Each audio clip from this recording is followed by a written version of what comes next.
Hello, welcome to another edition of Capper Comparison Picks. I'm Ranch. Today I'm going to give you Capper Comparison Picks for a couple more prelim fights on the UFC Vegas 49 card. Be sure to check out the video I did last night. Has the early prelim fights, and then I'm moving right up the card. Unfortunately, the Jinu Frey Hannah Goldie fight I was supposed to cover tonight. I got all the notes and everything, but Hannah Goldie was forced to withdraw due to illness, undisclosed. I don't know, but and that is very unfortunate. I was going to take Hannah Goldie, and she was a contrarian pick, as from the show, 4 out of 5 cappers we're taking Jinu Frey. But anyway, that's off the card now, so we're left with just these two fights on this show, not the card. We just lost one fight on the card, and they have time, they might replace it. But we're going to continue with the order. As a lot of you guys know, I just returned home from a little vacation. I went to an indoor water park with the family and kids. It was a hell of a good time. Now I'm back at my home. I just got in probably an hour ago, so I am a little tired, and I'm gonna make this quick. I still have to do research for the show I'm doing tomorrow night. So let's make haste and get on with this. We're going to start this show off with, unfortunately, because I lost Jinu Frey, Hannah Goldie, I'm down to 2 fights. Usually I do three fight breakdown per show, but it is what it is. What are you going to do last minute? I was just about to write Frey, Goldie, and all the crap for it, but no, we're moving on. We have the lightweight fight between Terence Mckinney, T-Rex, and Faraz Ziam, the Smile Killer. This could be contender for fight of the night.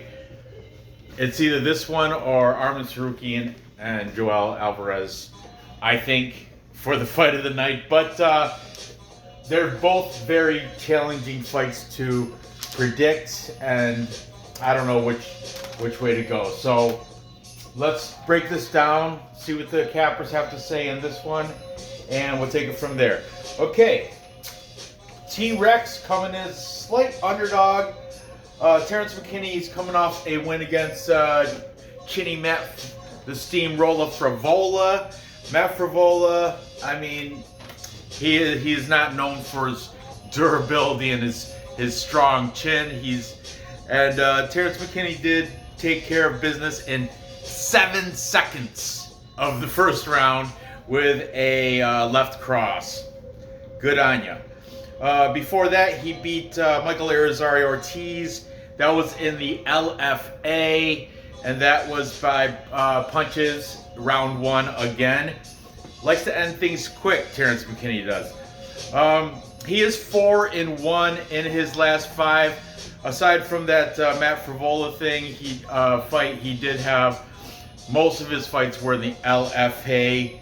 However, his last loss was against Darrick Minner, and that was in the MFC, which is Midwest Fight Championships, where they went for the lightweight championship, I do believe, where Terence McKinney lost by triangle choke in round 1 against Darrick Minner. Darrick Minner, he's a pretty good BJJ practitioner, I will say.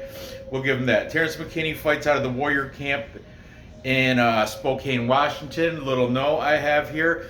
When he was in high school, he was ranked number 1 in the country for his weight class, while Terence McKinney was high school wrestling. Number 1 in the country for his weight class in high school wrestling. He did go on to compete in college at a couple small colleges. I forget what one was in Nebraska, I think, and the other one might have been like, I don't know. He wrestled at 2 different colleges, but he didn't really know big, national championships. Not that I read anyway.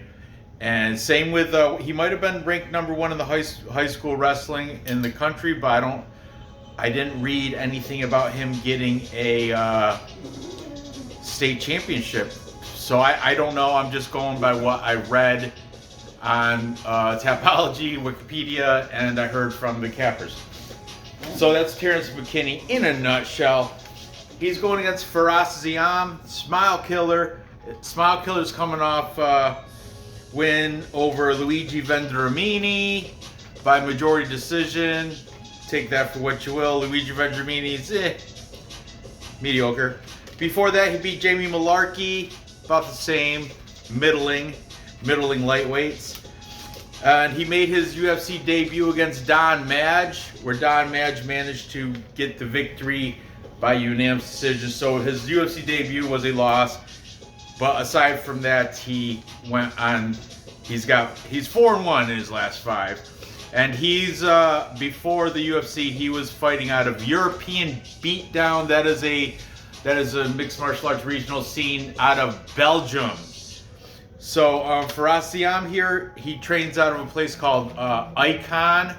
Not too familiar. I couldn't open it up on Tapology, but he does have the 3-inch height, 1-inch reach advantage for Ziam, the Smile Killer.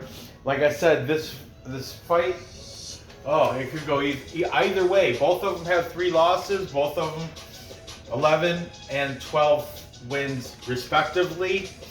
For the slight favorite Ziam, he's minus 130. Terence McKinney plus 110. Line did move just a smidgen. It was plus 115 for McKinney and minus 135, so it moved $5 down a little bit toward the McKinney way, as in money's been coming in on Terrance to make that a little bit less attractive for McKinney. So let's start with Ziam. We've got my buddy Cody. Blood money. Blood money. Blood money.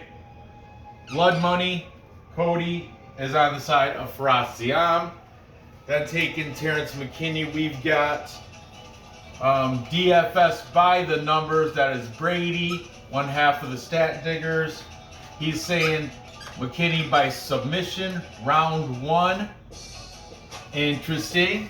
Then jump over Clint from the Die Hard MMA podcast. This week on his show, he had special guest James Lynch. You guys know I'm a big fan of both Clint and James Lynch. And in this fight, they both are going with Ziam. So I'm just going to write Die Hard. That's Clint and James Lynch. The descriptions for all these will be in the descriptions. The links for all these channels will be in the description. Go ahead and check them out. James Lynch did say Ziam should get the decision here. Clint wasn't really specific on the method of victory, but he is going with Ziam. Ziam. Welcome to Ziam.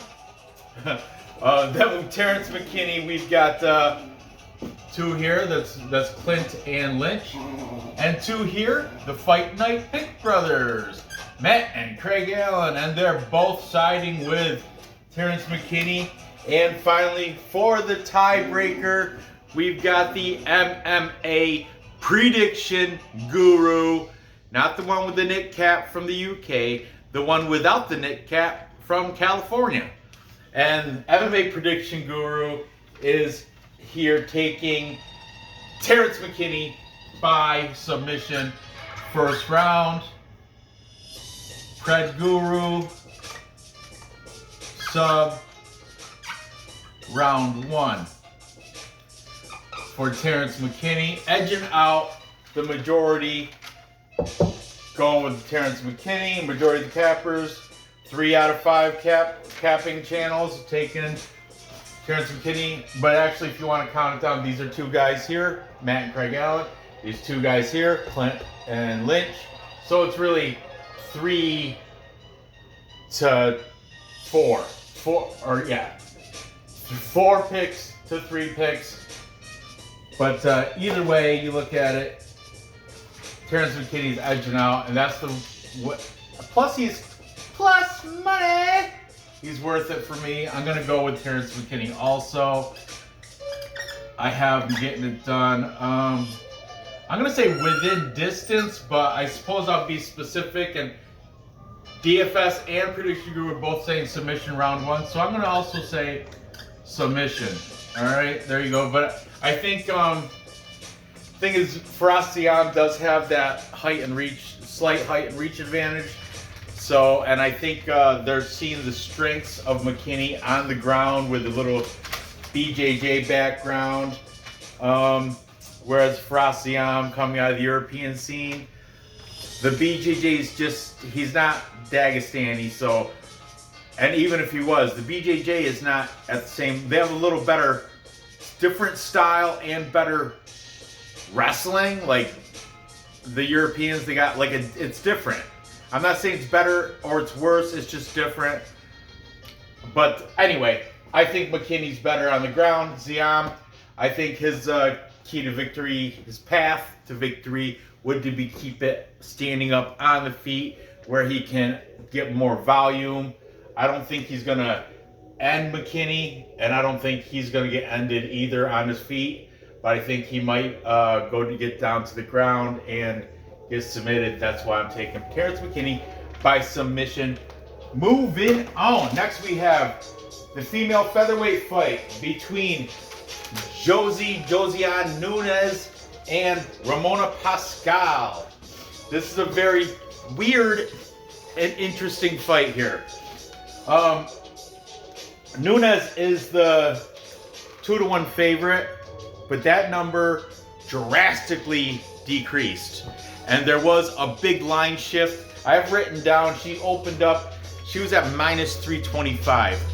Okay, Josie Nunez is coming off a win against Bay Malecki. Bay Malecki still hasn't recovered from that overhand left round 1 knockout. Josie Nunez, that was her UFC debut, and she went in there way outsized. Josie Nunez is maybe 5 foot, I don't know, but she's definitely the smaller person here. Oh, I didn't write down their measurements here, but she was way outsized by Bay Malecki. It didn't matter. Josie Nunez did manage to get the overhand left and knock her out round 1. And from what my understanding is, Bay Malecki is still for real. She's got like problems now. Since that, she got like concussion problems. She's apt to them or something. I don't know. Josie Nunez might have just ended her career with, I don't know. I'm just going from what I heard, guys. I don't know. Okay. Before that, she was she beat Kwezia Zabonik, and that was like in Forza, I think, or Katana, or one of those Brazilian teams there.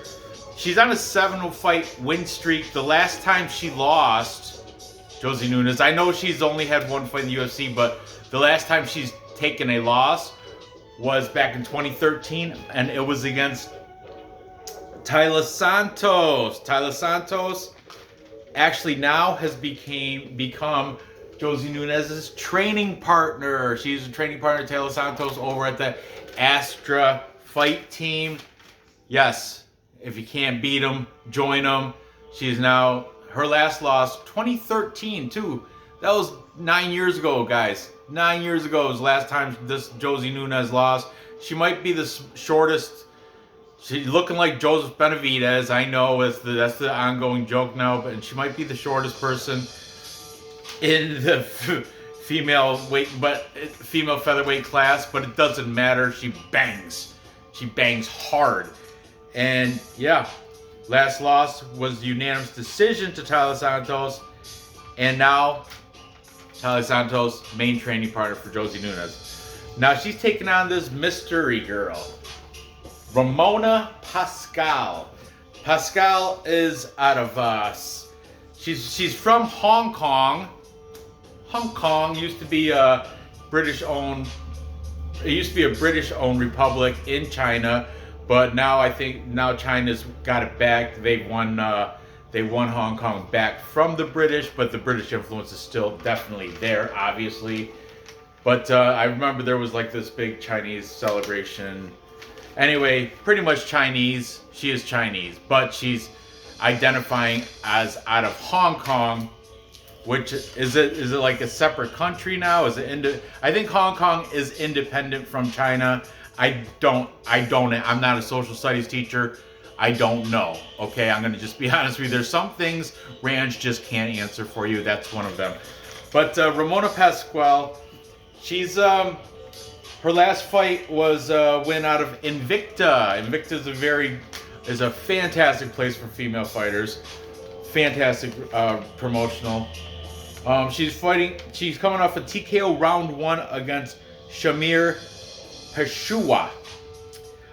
Before that, Guadalupe Guzman, where she had a key lock armbar in round 1. That was in Icon. She's 4-1 in her last 5. Ramona Pasquale. She's on very short notice fight. I think she learned about this fight maybe a week ago. Josie Nunez was originally scheduled to fight. Just bear with me 1 second. I have Tapology up, so I'll just take a look at it quick. And Josie Nunez was supposed to fight Gonzalez Araneda, and then that got shut down. And Yunnan Wu was going to take her. But then that got shut down because Wu tore MCL. And so now, so kind of a short notice replacement. And that was at 135. But she's taking the short notice replacement, Ramona Pasquale, at 145. Interesting. Very interesting. And like I said, the line movement is very interesting too. Pasquale used to be a plus 250. Now she's a plus 175. Nunes was a minus 325. Now a minus 205. So that's telling me something's fishy here. Something's fishy. When's the last time you see women's MMA fights scheduled for a total of 1.5 rounds? You rarely see that, okay? The under that is at even money, plus 100. Over it only slightly. You think usually a female fight, 2.5 rounds, the overs over 2.5 is like minus 250. You know what I'm saying? Look at, I didn't write it down, the Jin Frey thing. But anyway, this is set. The line shifts crazy. The 1.5 rounds, that it doesn't make sense to me. But regardless, let's throw these names up here anyway. Taking Josiane Nunes. The age is a little. Nunes is 30 or 28. Pascal 33. She came to the scene late. I guess from what I heard, Pascual does have a deep history of kickboxing, Muay Thai and kickboxing background. That's her base. Another good thing, she's training out of Syndicate in Vegas. Ton of female. That's John Wood, Joanne Wood, Roxanne Modafferi. Syndicate is a great facility, I think, especially for females. Fantastic. You're not going to get much better than Syndicate for female fighters.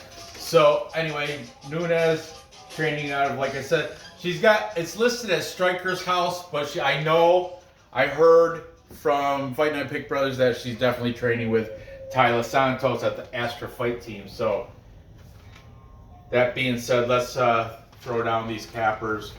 We got everybody. All right, we got Die Hard MMA Podcast. James Lynch and Clint both are saying by knockout. Yeah, not a big surprise there. MMA Prediction Guru. TKO. Round 1.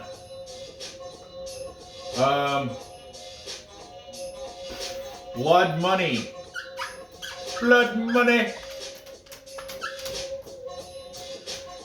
KO. Round one. Surprise, surprise. Fight Night Pick Brothers. Matt and Craig Allen, both, they didn't say how, but they're both taking Josie Nunez.